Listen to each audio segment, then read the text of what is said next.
श्री कृष्ण गोविंद हरि मुरारी, हे नाथ नारायण वासुदेव। श्री कृष्ण गोविंद हरि मुरारी, हे नाथ नारायण वासुदेव। ओम नमो भगवते वासुदेवाय। ओम नमो भगवते वासुदेवाय। कृष्णाय वासुदेवाय हरये परमात्मने प्रणतक्लेशनाशाय गोविन्दाय नमो नमः। सच्चिदानन्दरूपाय विश्वोत्पत्त्यादिहेतवे तापत्रयविनाशाय श्रीकृष्णाय वयं नमः। सच्चित आनंद स्वरूप परमात्मा जो सृष्टि के उत्पत्ति, पालन और संहार करता है तथा जीवों के आध्यात्मिक, आदि दैविक, आदि भौतिक तापों को नष्ट करने वाले हैं, अर्थात जीवों के मानसिक, शारीरिक और भौतिक दुखों को दूर करने वाले हैं, उन श्री कृष्ण भगवान को हम नमस्कार करते हैं। श्री कृष्ण गोविंद हरि मुरारी, हे नाथ नारायण वासुदेव। श्रीमद्भागवत 10वां स्कंद अथैकाशीतितमोऽध्यायः 81वां अध्याय।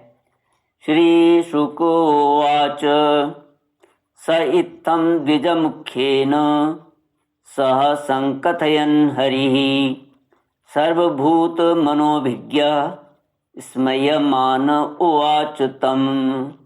ब्रह्मण्यो ब्राह्मणं कृष्णो भगवान् प्रहसन् प्रियं प्रेम्णा निरीक्षणेनैव प्रेक्षेण खलु सतां गति।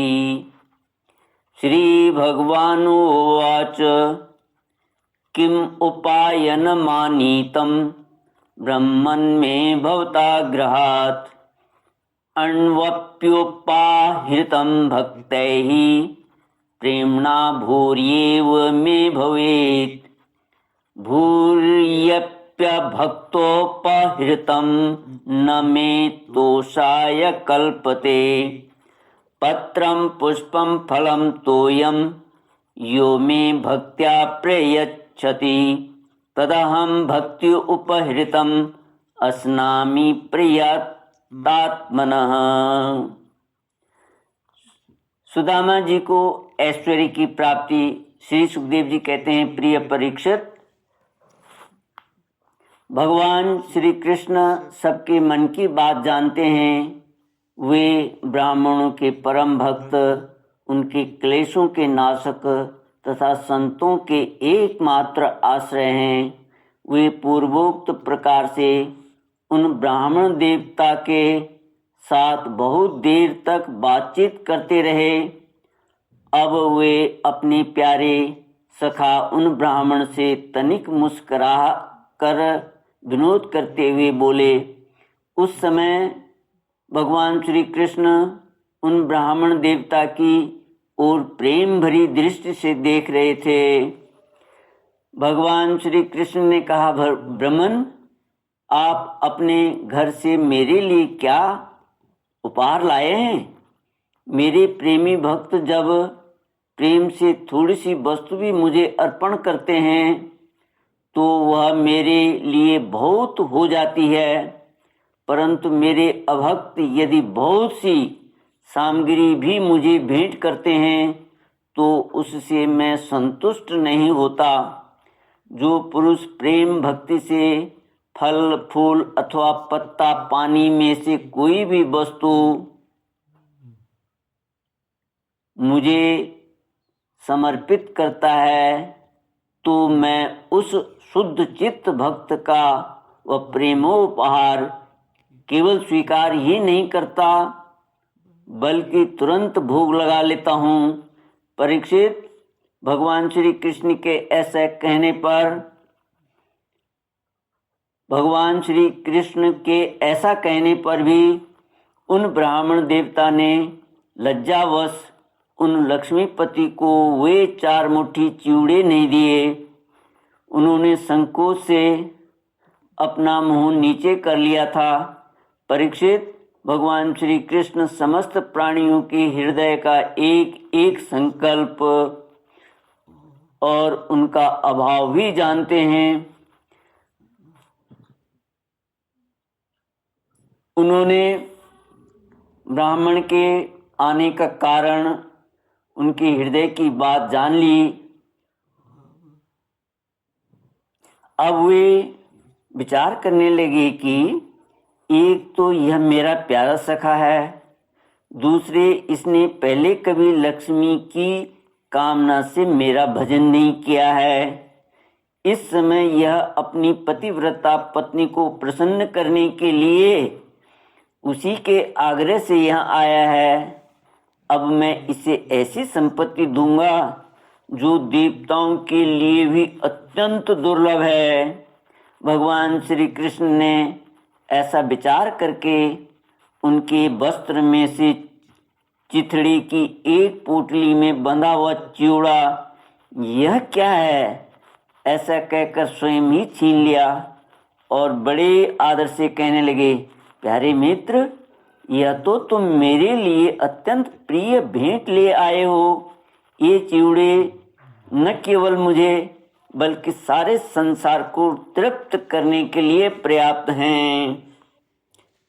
ऐसा कहकर वे उसमें से एक मुट्ठी चिवड़ा खा गए और दूसरी मुट्ठी ज्यों ही भरी त्यों ही रुक्मिणी के रूप में स्वयं भगवती लक्ष्मी जी ने भगवान श्री कृष्ण का हाथ पकड़ लिया, क्योंकि वे तो एकमात्र भगवान के परायण हैं। उन्हें छोड़कर और कहीं जा नहीं सकती।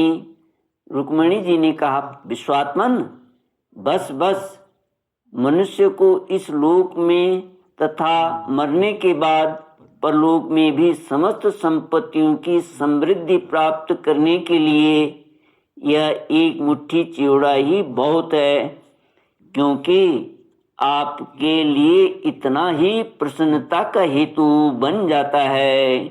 श्री कृष्ण गोविंद हरे मुरारे, हे नाथ नारायण वासुदेव। परीक्षित, ब्राह्मण देवता उस रात को भगवान श्री कृष्ण के महल में ही रहे। उन्होंने बड़े आराम से वहाँ खाया पिया और ऐसा अनुभव किया मानो मैं बैकुंठ में ही पहुँच गया हूँ। परीक्षित, श्री कृष्ण ने ब्राह्मण को प्रत्यक्ष रूप में कुछ भी न मिला। श्री कृष्ण से ब्राह्मण को प्रत्यक्ष रूप में कुछ भी न मिला, फिर भी उन्होंने उनसे कुछ मांगा नहीं। वे अपने चित्त की करतूत पर कुछ लज्जित से होकर भगवान श्री कृष्ण के दर्शन जनित आनंद में डूबते उतराते अपने घर की ओर चल पड़े। वे मन ही मन सोचने लगे, अहो कितने आनंद और आश्चर्य की बात है, ब्राह्मणों को अपना इष्ट देव मानने वाले भगवान श्री कृष्ण की ब्राह्मण भक्ति आज मैंने अपनी आँखों से देख ली। धन्य हैं जिनके वक्ष स्थल पर स्वयं लक्ष्मी जी सदा विराजमान रहती हैं। उन्होंने मुझ अत्यंत दरिद्र को अपने हृदय से लगा लिया। कहाँ तो मैं अत्यंत पापी और दरिद्र और कहाँ लक्ष्मी के एकमात्र आश्रय भगवान श्री कृष्ण। परंतु उन्होंने यह ब्राह्मण है ऐसा समझकर मुझे अपनी भुजाओं में भरकर हृदय से लगा लिया। इतना ही नहीं, उन्होंने मुझे उस पलंग पर सुलाया जिस पर उनकी प्राण प्रिया रुक्मिणी जी शयन करती हैं, मानो मैं उनका सगा भाई हूँ। कहाँ तक कहूँ, मैं थका हुआ था, इसलिए स्वयं उनकी पटरानी रुक्मिणी जी ने अपने हाथों चंवर डुलाकर मेरी सेवा की। ओह, देवताओं के आराध्य देव होकर भी ब्राह्मणों को अपना इष्ट देव मानने वाले प्रभु ने पांव दबाकर अपने हाथों खिला पिलाकर मेरी अत्यंत सेवा शुश्रूषा की और देवताओं के समान मेरी पूजा की। स्वर्ग, मोक्ष, पृथ्वी और रसातल की संपत्ति तथा समस्त योग सिद्धियों की प्राप्ति का मूल उनके चरणों की पूजा ही है। फिर भी परम दयालु श्री कृष्ण ने यह सोचकर मुझे थोड़ा सा भी धन नहीं दिया कि कहीं यह दरिद्र धन पाकर बिल्कुल मतवाला न हो जाए और मुझे न भूल बैठे। श्री कृष्ण गोविंद हरे मुरारे, हे नाथ नारायण वासुदेव। ओम पूर्णमद पूर्णमिदं पूर्णात् पूर्णमुदच्यते पूर्णस्य पूर्णमादाय पूर्णमेवावशिष्यते। ओम शांति शांति शांति। हरि ओम श्री गुरुभ्यो नमः। हरि ओम।